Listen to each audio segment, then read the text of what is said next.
We are going to start this podcast with a little quiz. We do analytics on who's watching and who's listening, okay? And some of them are domestic in terms of the United States, but we also have people in countries all over the world listening to us. So, and I just got new analytics today. What would you guess would be a country that would have the most listeners or viewers anywhere in the world to a podcast like this that deals with addiction and recovery? South Africa. Ooh, Australia. Germany. Oh, We're way off. Does that? I'm German. Are you? You should have known. Should have known. We have 232 active listeners and viewers in Germany. Wow. Well, hello, Germany. Guten Tag, wie geht's? Guten Abend if it's evening. Yeah. Let's see, I remember a little. Gute Nacht. Ich liebe dich. Ah, I love you. Yeah. You're like so bilingual. You guys are better than I am. I'm just watching you ping pong here. We have one listener in Bosnia. We have one in Russia and one in Ukraine. Oh. Be interesting to find out how they referral source or how it, And what do they think of us? Think about that. I mean, they have a podcast that just deals with people who are addicted to drugs or alcohol. And a lot of those countries, I don't know what kind of treatment services they have. I know they have vodka. Well, Russia.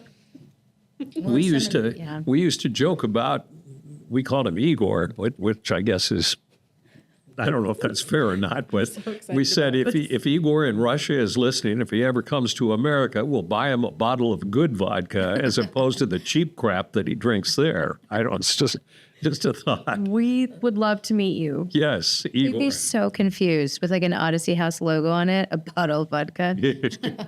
That would be weird. Hello, everyone. Welcome to another edition of Odyssey House Journals. I'm Randall Carlisle. My co-host is Nicole Slack, and Teresa is our guest today, and we're glad to have you. Thank you. I'm super excited. I appreciate it. You are, now, Nicole and I are both recovering alcoholics.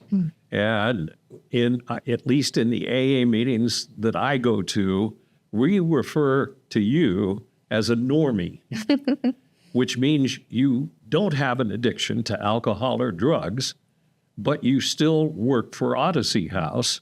Not only that, I mean, it'd be one thing if you, depending on the job you did, but you actually go behind bars and talk to people who are dealing with addiction. What's that like? I mean, it's, to me, if I was an alcoholic, well, I am an alcoholic, but if I was an addict and I saw you come in, one of my first questions would be, or thoughts or question would be, what do you know about this? Are you recovering from something? And what would you say? I mean, do you get that or not? I do. I expected that I would hear that more when I first started going into the jail and then now the prison. I expected that I would be interrogated, asked about my personal experience, just really judged up and down. And I think in the beginning I was that, they were doing that. But for me, it's not about that. And so I would sit with them and say, I had one guy say to me, let me ask you a question. Are you one of those by the books kind of people? Or are you one of those, boots on the ground, get in there? And I said, I'm here. I'm sitting across from you. So what do you think? So the focus kind of became who I'm talking to and who I'm working with and less about me and my personal experience. So they might look at me and think something, but they've been, feeling judged for so long. It's kind of like that twofold I can sort of play into when I'm talking with them. If you're not wanting to be judged, why would I want to be judged? And why is the focus on me? And so I thought it was going to be more of like a hurdle coming into it and starting into it with relating. Would it be a barrier? Would they be warm to me? Would they be comfortable to me? Would they, be asking me all these questions, but it's a lot easier to just sort of direct them to the focus. And the focus is, I'm here as an advocate. I'm here to help you. I'm here to be that liaison, that person for you, to be a resource for you. So it's really not about my experiences. So that's kind of how I skirt around it. Does that work? It does most of the time. And then when I've been asked by people, pushing and poking and prodding, Right. if I feel like I need to answer. Because the other thing that I tell anyone is I'm no BS. I'm super transparent and I'm really direct. So it's hard to, kind of go this route and avoid a question, if you will. So if it comes up over and over and over in the same group, what I've said to them before is, no, I'm not. I'm not in treatment. I didn't, I'm not in recovery. I didn't go through treatment. I don't have any addictions in the past. However, I've had pain and I've had other things that I've had to overcome. And a lot of people that I'm talking to when I'm there, they've had pain and they've had challenges and they've had trauma and they've had life's, hurdles and roadblocks. So have I. So I'm not here to compare with them, your pain and my pain and how we decided to, navigate that. And I think that's a whole nother, whole other conversation, which I totally enjoy sitting with them, but we kind of break it down like that. And so if I need to answer honestly and say, nope, I don't, I don't have any addiction in my past. Nope. However, I have pain and I have other kinds of addiction. I need my coffee every day. I need, certain things that I'm addicted to. So it's kind of how I answer that. You've persuaded me. I was You want me to keep going? No, because you're deflecting it and you're going the other way. I should tell you what she actually goes into settings in, especially jail, and we call it our DOGS program. I don't know, what does DOGS stand for? I've never figured that out.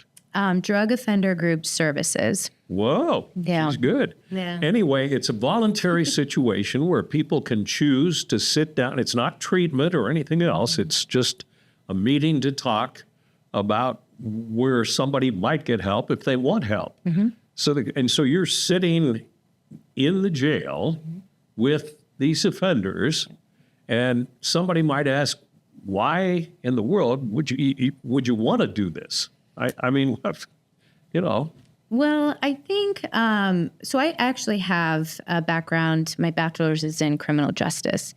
And I don't know if that's in my wheelhouse to begin with, but I'm not going to lie. It can feel, when you first walk into jail and prison, the unsettling noises of, the doors locking and unlocking. Clang, yeah. Oh yeah. And so you still have all these things that are occurring around you. But I think if the focus, when we go in, it is voluntary. And if the focus again is on the person and the group and the people, there's so many dynamics that are surrounding it. But I go in thinking I'm here to help. So if I feel that I'm in that capacity, it's a different kind of approach, and it helps my confidence a little bit in sitting with anyone if I'm getting the questions that are so direct of what do you know and what's your experience.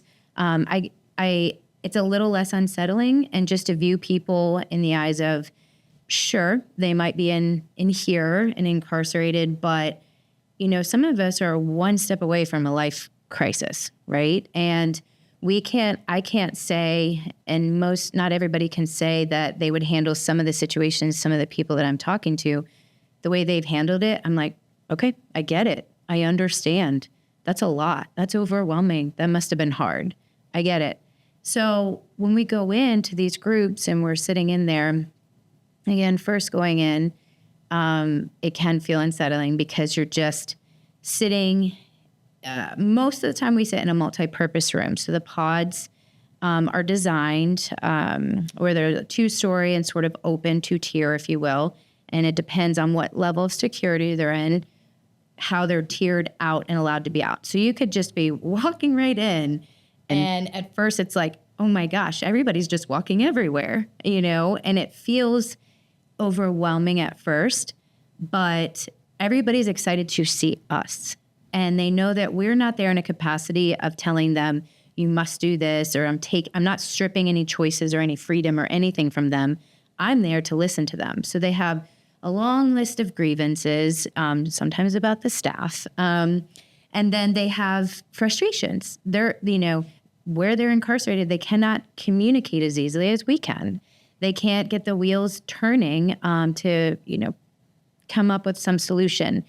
And it doesn't matter to me always necessarily what the argument of what they've done and the choices they've made to be in there. That doesn't matter to me. And so I don't know that I convey or put out that energy. I put out a comforting energy of, hey, let's come on into group. We're here. Anybody who wants to join group, like you said, it's voluntary. And so we go into the multipurpose room, and sometimes, I might sit in there, and my counterpart, Ann Coburn, sometimes we've done groups together or separate just because of coverage and time. There's a lot going on. And it might be me and 5 incarcerated individuals, or it might be me and 12. Or here at the prison recently, it was Ann and I and 26 Wow. in a room. And we're like, oh, they just keep coming in. But I think if you set the tone and you treat just like I would want to be treated by anybody else, as just like a decent human. Right. It doesn't matter. I don't want to be judged by my choices. I'm not here to judge somebody by their choices. So let's just look at, I look at it almost analytically, right? Just sitting there and just logically talking to somebody about, all right, these are the things that got you in there. What do you want to do? How does this feel? How do you feel being in here? Do you like this? You know what I mean? Yeah. Do you like not having choices? Do you like, not having freedom? My favorite question is when they say to me that, I've heard treatment's hard. Treatment's so hard. And at first it's almost comical because I'm like, this isn't hard. Your choice of yes or right. So I'll sit with them like, okay, all right, let's talk about hard. What does hard mean to you? What do you feel like is hard about treatment? What are the things that you would identify are hard? And, a lot of the times it'll be, oh, I don't want to be told what to do. It's too structured. I won't be able to have my cell phone. I won't be able to do this, all these. And sometimes it's. I mean, what are you doing in jail? Exactly. But they're sometimes so disconnected from some of that. And so I find it to be really interesting. And I love having the opportunity to sit there and show them maybe a piece of something that could just turn that switch on. Do you know what I mean? And my hope is that when I'm there sitting with a group or someone individually, if they're telling me treatment is hard, I can say to them, okay, well, do you like this? Do you like where you are right now? Well, no, of course I don't like it. Okay, is this hard? Is it hard to be told what to do and to not have your freedom, to not be able to make your choices, to wake up if it's coffee that you want, or to wait for, they have a commissary that comes once a day, that, is their snacks or whatever. And they always say they screw it up. And they always say, they come late, or they don't, our meals are cold, or this or that. You find a lot of happy inmates. Right. Not many of them are too happy. So you get all of these answers. But when they say that hard piece about treatment, we just kind of break that down. And so it doesn't mean that they're going to take my words or sitting with me and they're going to be changed for life. But I want them to just think about it and internalize it. I'm not going to be sitting here judging you. And in fact, if it doesn't work for you, okay. If you want to keep coming back in here, that's fine. That's your choice. But when you're here, it's hard and you don't have freedom. You don't have choices. But the other side, where it could also be considered as hard, will eventually lead you to freedom and choices. So just choose your heart. Honestly, it doesn't matter to me. I'll keep seeing you in here if you keep coming in here, I'll keep meeting with you every week. Hopefully I see you outside. Hopefully I can give you a hug when you come to admissions because I can see you there.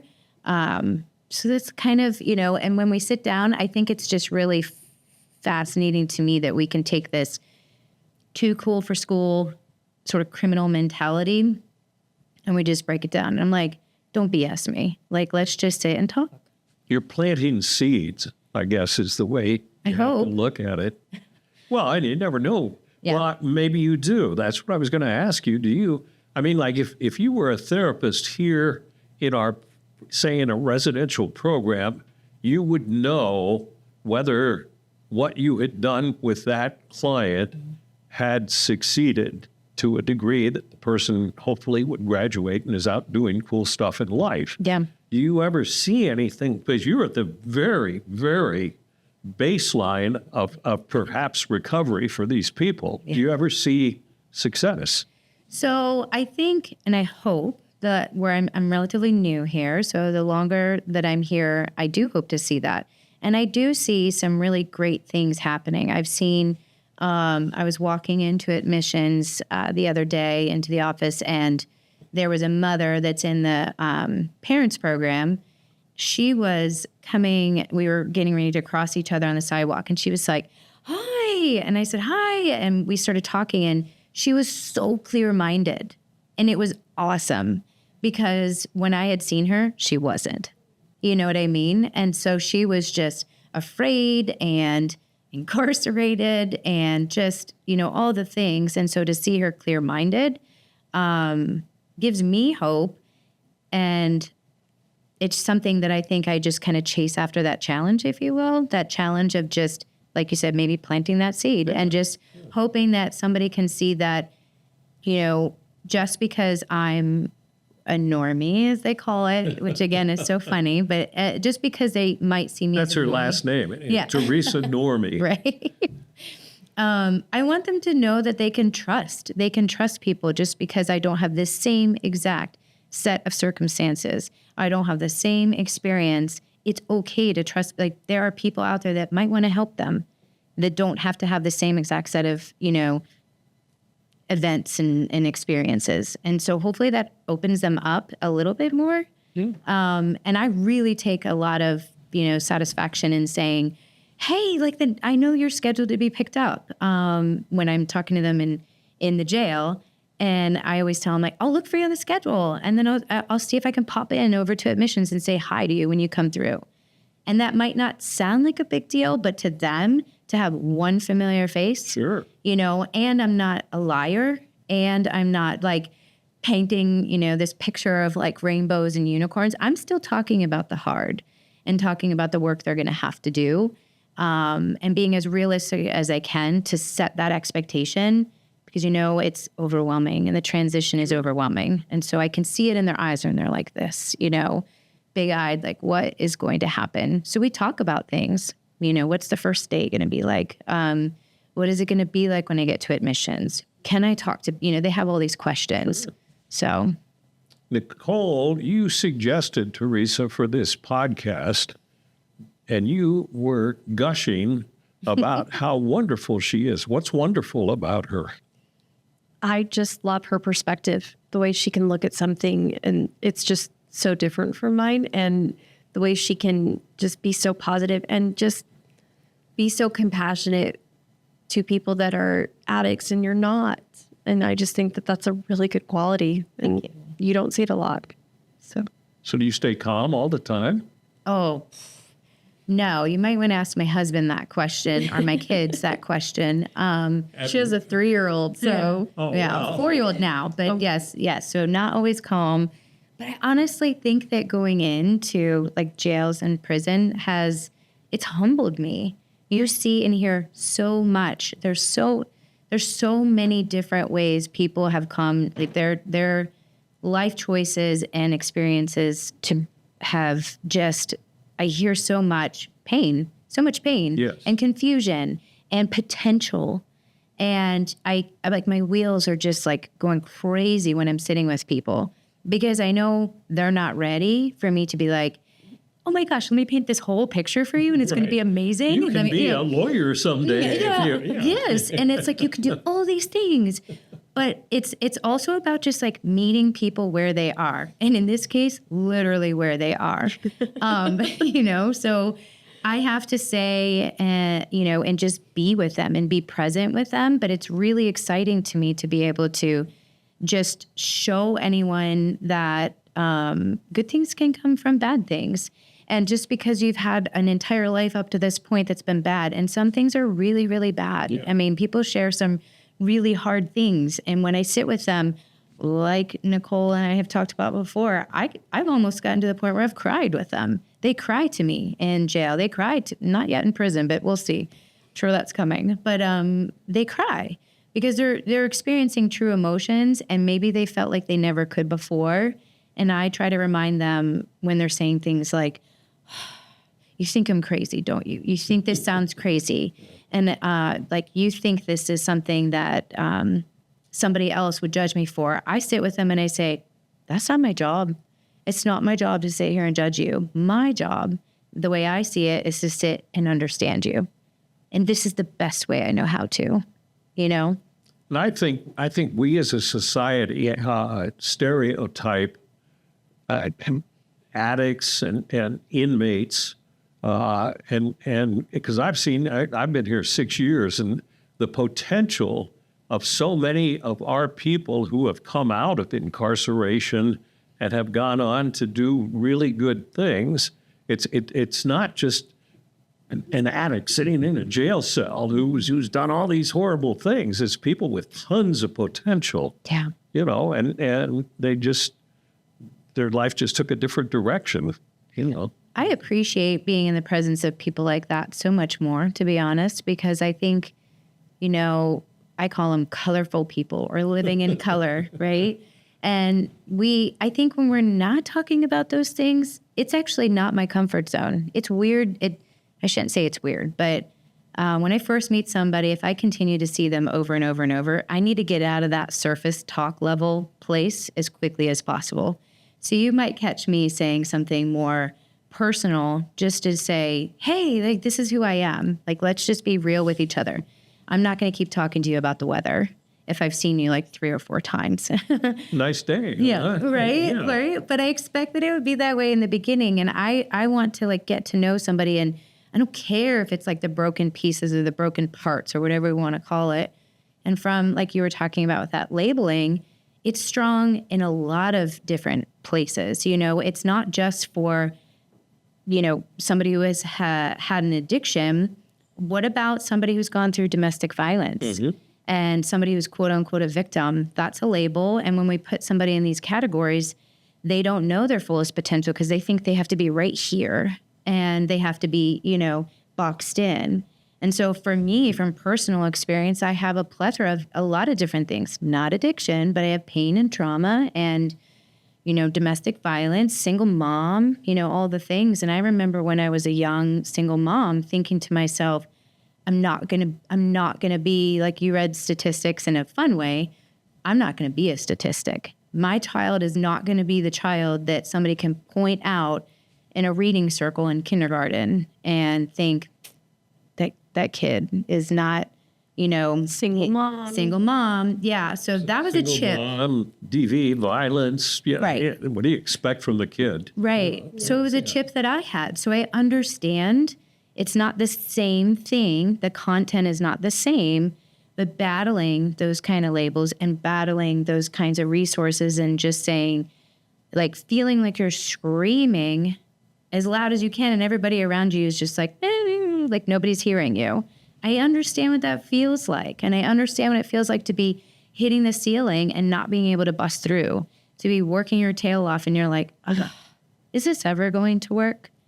So there was many people in my, you know, I don't know, life or whatever that have helped to just sort of extend or to plant a seed or something. And so you have to want it. You do have to want it, and you have to put forth that effort. And it's not easy. But I just, if I can offer anything to anybody and talk about openly struggle, what struggle is like, and just using resources and being vulnerable, sharing, trust, you know, learning to trust, you know, all those same things are the same things when we're processing other things too. We have to go through like that same process of awareness, self-awareness. And, you know, if we want change, it's the process is still very similar sometimes at the root. That's my belief. I like your description of colorful people, Yeah. as opposed to vanilla people. Yeah. Right. I mean, Nicole, you work here as well. I do too. All three of us do. And I really haven't met very many boring people who just say, hey, it's a nice sunny day today, isn't it? Yeah.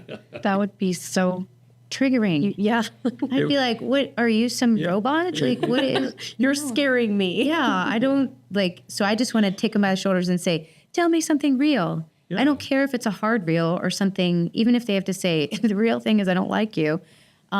Just tell me, that's fine. okay. Right. You know. And I'm okay with that. Can I ask, how many, on average, inmates do you see a week? Oof. Well, let's see, probably, oh my gosh. So I screen one-on-one. So I'll meet with inmates one-on-one. That would be at the point they want to get into our program. Right. So if we've identified that they have some interest Yeah. or something, so eligibility into the program as well as groups. So I don't know, like 100 or more, because now we have groups that are probably 10. Some have 10 in them, some have 25 or more in them. And that's in the prison aspect, and in the jail, there's groups throughout the week. That there's 4 groups there and 4 groups at the prison, and then individual screenings. So I'm going up to one county after this for 8 scheduled screenings. And so it's just, I have to find a better word than fascinating, because nobody wants to say trauma. Fascinating. Yeah. Well, nobody thinks trauma is fascinating, but for me, I really enjoy trauma. yeah. Tell me more about the bad stuff. I think it's just for me, what I hope is that it's a comfortability thing. So that's what I'm hoping I can bring. I can't bring, the treatment, recovery, addiction side to somebody and say, yeah, me too. But I can say, oh my gosh, you can say anything you want around me, and I'm not going to be judging you, and I'm not going to make you feel like that's terrible. And I've heard some really, really, really big things that I've almost been like, did they hear me gulp? I bet you have. And it's just, so it can be a lot, but again, it's very humbling. It's just humbling. And I'm appreciative, and I tell everybody that I sit with, I'm super appreciative. I don't care who you are, for sharing something so vulnerable with me, because I'm honored. I don't care what they've done to get where they are, but in the moment that we're in, if they want to open up to me and tell me something, that whatever it is, to get off their chest or to get into treatment, or if they have questions, whatever avenue they want to go, whatever path, direction they want to go when we're sitting there, I honestly feel grateful that they just want to share with me. Thank you for planting seeds. We are out of time. Sort of like Johnny Appleseed, right? When he used to go around, not all the seeds grew into trees, Yeah. but some of them will. Yeah. So you do. Our angel of mercy here at Odyssey House. Oh gosh, thank you. Is that better than Normie? Angel of mercy. I feel like those are bigger shoes. That's a lot to live up yeah. to. I'm going to try. You totally can. Thank you for being our guest. Thank you. you. Should we say goodbye to Germany? Wiedersehen? Auf Wiedersehen. Auf Wiedersehen. Can you say that? Peterson. Bye. I don't know how to say much else. So, Yeah, I think that's all I got. yeah. That was great. So for the rest of you in America, Columbus, Ohio, Salt Lake City, thank you for watching or listening to another edition of Odyssey House Journals.